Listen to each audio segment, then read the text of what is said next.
51, VTR 82266, Air 9566, take one.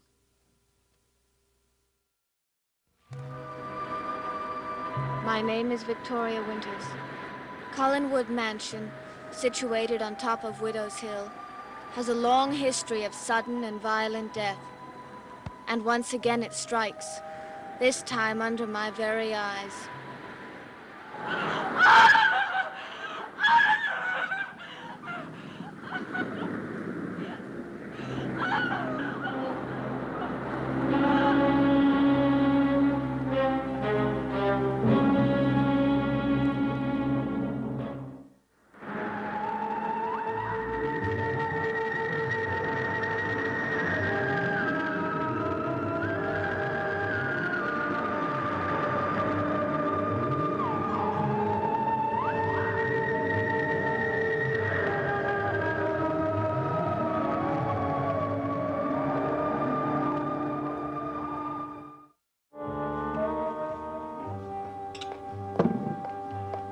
Carolyn and Miss Winters come in yet? I wasn't aware that they'd gone out. Why don't you go outside and look? Oh, for heaven's sake, you worry too much. They're perfectly capable of looking after themselves. I thought you'd gone up to bed. I don't feel sleepy. I do worry too much. Right now, I'm concerned about Bill Malloy. Roger, something has happened to him. I know it. You know nothing of the sort. Does Malloy have to ask permission every time he wants to stay overnight at Bangor or with a friend? Of course not. But he usually lets me know. Especially since he's become manager of the entire plant. It's only natural in case I have to reach him. It's natural for you to be concerned about your daughter's behavior, but Bill Malloy is something else again. Yes, he is. He's the most reliable man I have ever known. And this is more than just spending the night away. It's the first day he's ever missed at the office. I know he would have notified me if he could have. Well, do you think he's marooned somewhere where there's no telephone or post office? I don't know. I wonder if we should ask the police to make inquiries. Certainly not. I'm sure he had a perfectly valid reason for disappearing. I should think you'd show more concern than you do. Malloy's personal life is of no interest to me whatever. However, he was away from the office for a whole day. I have a feeling he did it deliberately. What if something's happened to him? Mr. Collins! Karen, what is it? What's the matter? Out there, at the bottom of the cliff, there's a dead man.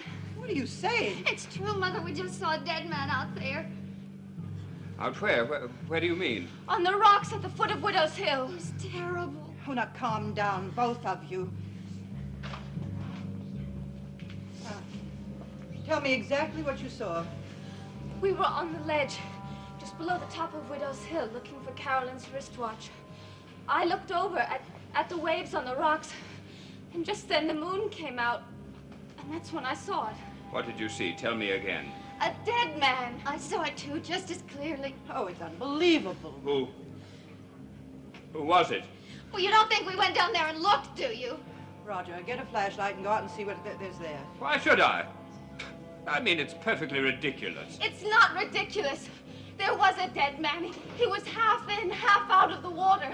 Won't you please go and look? Roger, we've one way to settle the matter. Why ask me? What do we have Matthew for?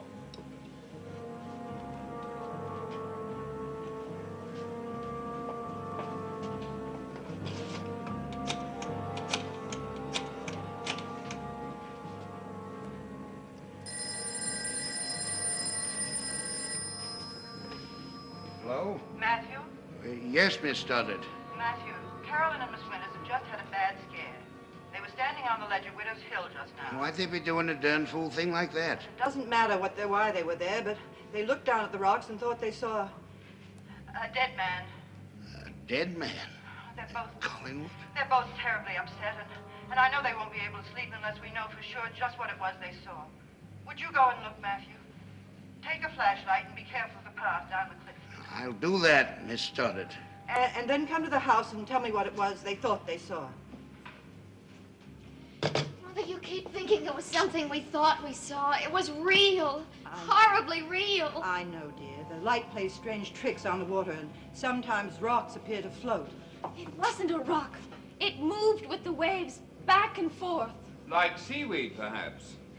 Uncle Roger, I've lived in this house all my life. I know what seaweed looks like. Then you should know that it can bunch up and take all sorts of shapes. And move with the waves, as Miss Winters suggests so aptly, back and forth. You don't suppose this is some trick of David's, do you? David? What do you mean? He seems to have death on his mind. It sounds exactly like the type of joke that would appeal to my good-natured son, the incorrigible monster. Roger, this is no time for your sarcasm.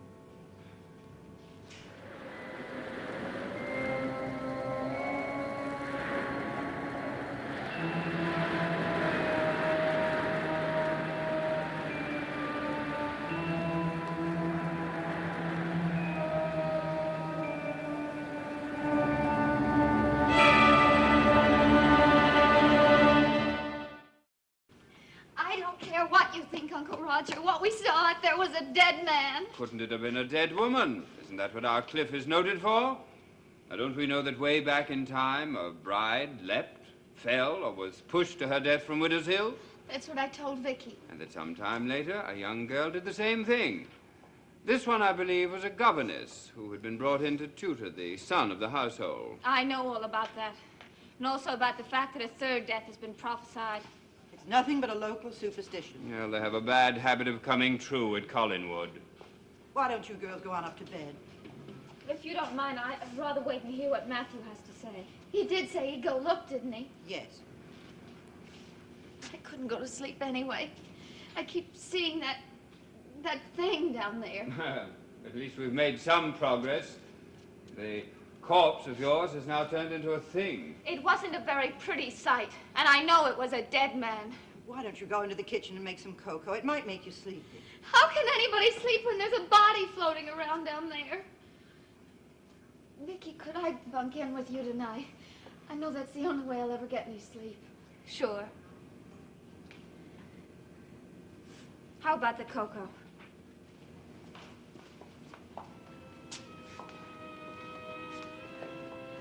Vicky, you did see the same thing I saw, didn't you? I'm afraid I did.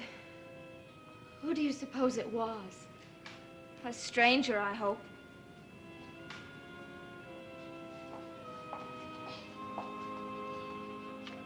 I won't even venture a guess as to the identity of this mysterious corpse. Perhaps Burke Devlin drowned himself in a fit of depression. I hardly think so. Until Matthew tells us otherwise, I prefer to think that Carolyn and Miss Winters are mistaken.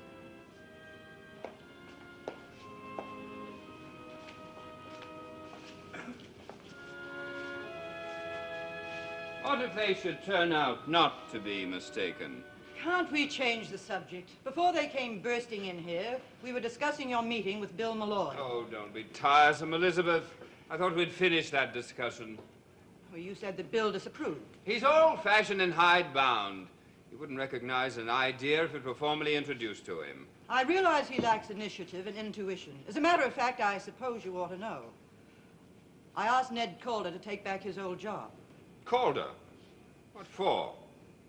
If I were given free rein If you around were here- given free rein, the Collins Cannery and fishing fleet would disappear from the face of the earth. How do you know? I've never been given a chance to prove one idea. And now with Calder breathing down my neck. He won't be. Oh, yes, he will. I know his type. He refused the offer. Oh, he refused, did he? Well, maybe I'll have an opportunity after all.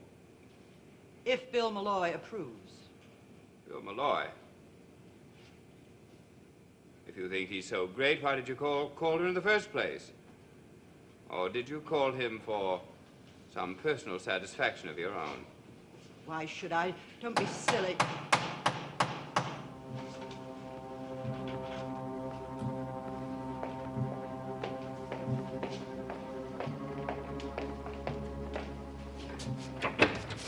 Come in, Matthew.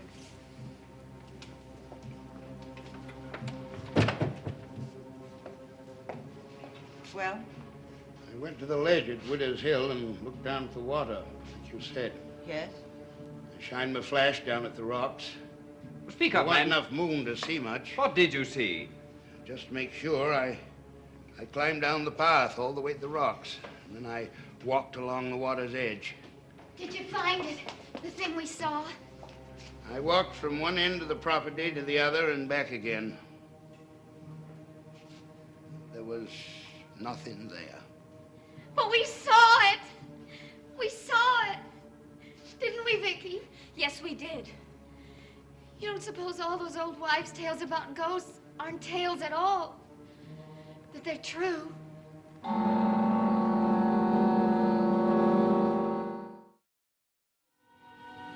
heard tales about Collingwood all my life. There are those who laugh at him. But I've seen too much to laugh. I'm sure you have, Matthew. Thank you for your trouble. Are you absolutely positive there was nothing down there? Positive. Glenn, your nasty old corpse was nothing more than your overactive imaginations after all. Couldn't it have been washed out to sea? Impossible. Not in the few minutes it took for Matthew to get down there. Around Collingwood, nothing is impossible. That will be all, Matthew. Thank you. Yes, Miss Shadows.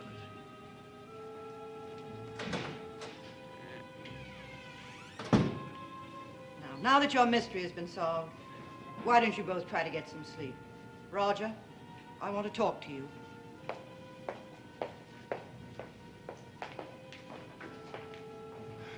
Carolyn, you did see what I saw, didn't you? I'm not sure anymore. Would Matthew have any reason to lie? Roger, do you think Matthew was telling the truth? Why on earth should he lie? I don't know. He acted very strangely. Nonsense, I tell you. They saw a bunch of seaweed. Or perhaps it was an old sail.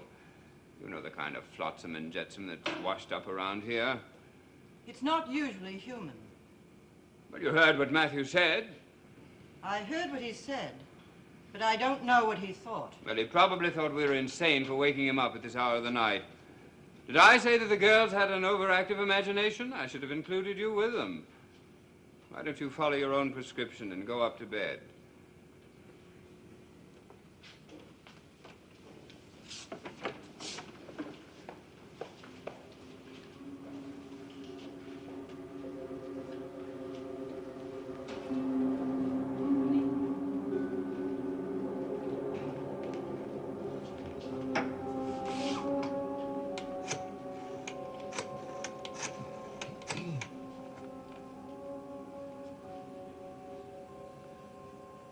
Hello, Evans. This is Collins. I know you're a night owl, so I won't apologize for calling you so late. I wanted to know if you had had any word from our friend, Bill Malloy. No? Neither have I.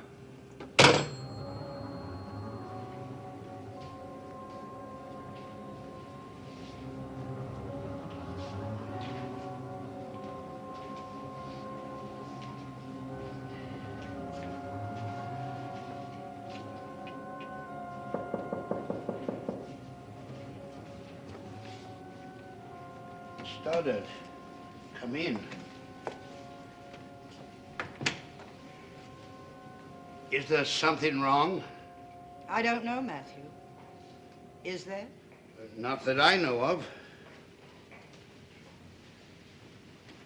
It seems odd. Carolyn and Miss Winters were so positive. It's a tricky light. At first glance, I thought I saw what they were talking about. Even with the flashlight, I couldn't tell from the top of the hill. That's why I went all the way down. It wasn't easy not knowing what I'd find there. What did you expect to find? To tell you the truth, I expected to find Mr. Malloy. Why? His disappearance isn't exactly a family secret. He has lots of friends in Collinsport. All of them wondering. What are they saying? Not saying much of anything, just wondering. Don't they simply assume he's away on business? No, they don't. He was a man of habits. One of his habits was to drive into Bangor in his own car, yet it's sitting in front of his house. Where do you imagine he might have gone? I couldn't say. It just doesn't make sense. He was looking into something very important for me. He just wouldn't walk off without saying anything. No, he wouldn't. Then what do you think has happened to him? I'd like to know that myself. I'd like to find it out before they start making a lot of inquiries up at the house. Tromping on the grounds and taking pictures and messing around with things that don't concern them. Yes. I suppose we have to expect that if Mr. Malloy doesn't come back soon. He must have known his absence would cause people to wonder. Why do you think he's staying away like this? Maybe he was kept away by something he couldn't help. Maybe. Matthew, would you mind very much showing me what it was you saw, so I can at least get rid of Carolyn's fears?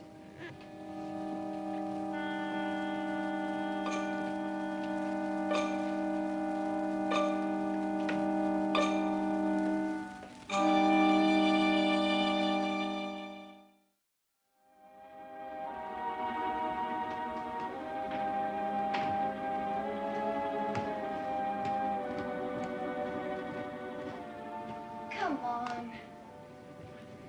Do we have to go out there and look? You said you couldn't sleep unless we were doubly sure. I know, but I didn't mean for us to go. Well, who else? I thought maybe Uncle Roger. He thought it was a waste of time before. He thinks so even more now.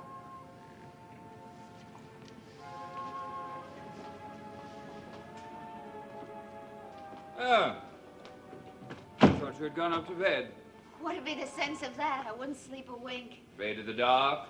No, afraid of what I might dream about. You too, Miss Winters. We thought it might set our minds at ease if we went back and looked at the water.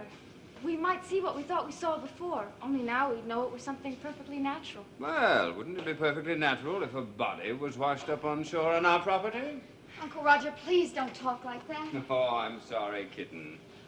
We thought perhaps you'd come with us. Now, Miss Winters, I've told you before, I have no interest in going out to Widow's Hill and staring at the water.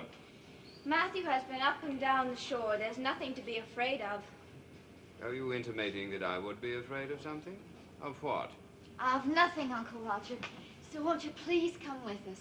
If you'll give me one good reason.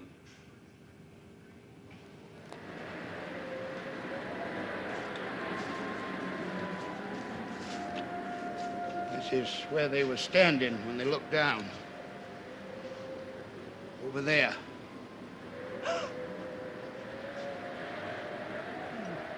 No wonder they were frightened. Tell you the truth, I was startled myself. There was a little more light then, and it was plainer to see. I couldn't be sure till I got all the way down. Well, that's settled, and I can tell Carol and Miss Winters they needn't worry anymore. It's just a clump of seaweed. I can tell them they needn't talk anymore, too. A few words dropped in the wrong place, and another superstition is added to the legend of Collingwood. Before the week's out, will have spread all over the county. Another ghost seen at Collingwood. Yes, I imagine it would draw unwanted attention to us. The newspapers rehash every little thing that ever happened in a lifetime. Something I wouldn't like to see. No, nor would I. Well, I'll go put the girls' minds at ease.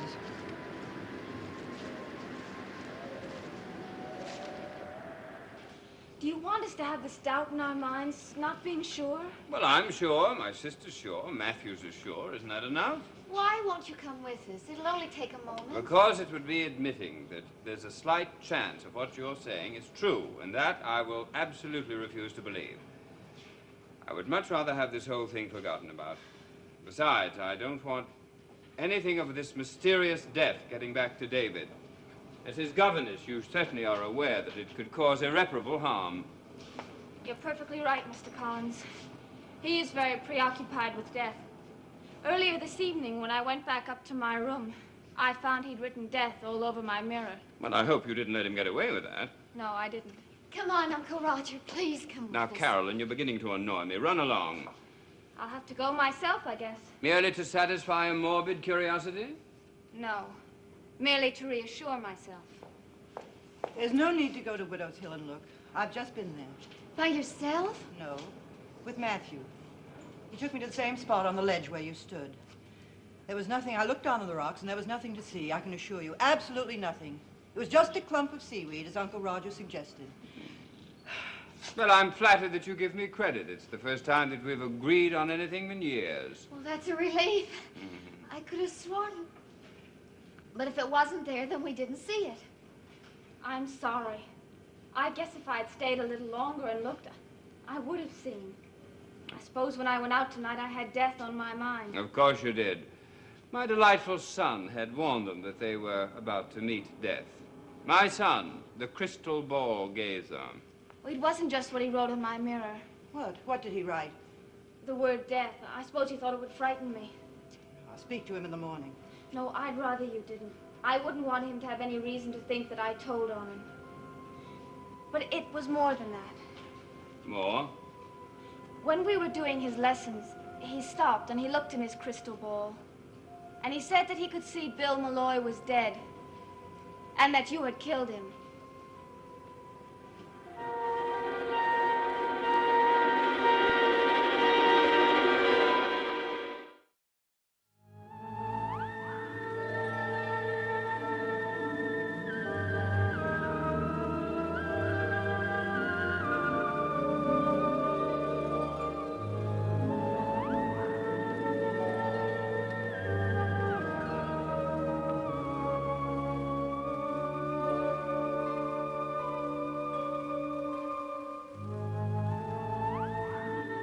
It's like nothing else except funny, and it's Love on a Rooftop, advance premiere tomorrow night, in color on ABC.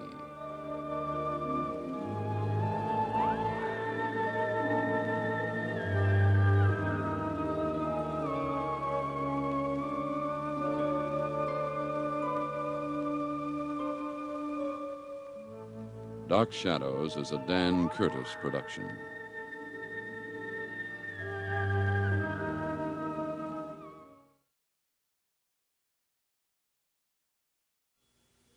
Dark Shadows number